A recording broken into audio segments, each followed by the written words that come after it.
Assalamu alaikum warahmatullah. Wherever you are watching me from, I would like to start by sending my warm greetings to everyone. I'm talking to you early in the morning.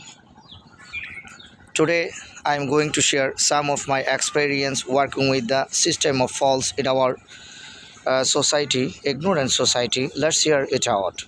Dear friends, the Almighty Allah subhanahu wa ta'ala has commanded us to read. In other words, He has instructed us to become educated.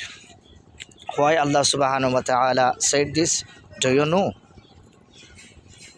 Because if you live in a society of ignorant people or work among them, you will realize the truth of it again and again, or you will deeply realize its meaning. As the wise often say, an educated enemy is far better than an ignorant friend.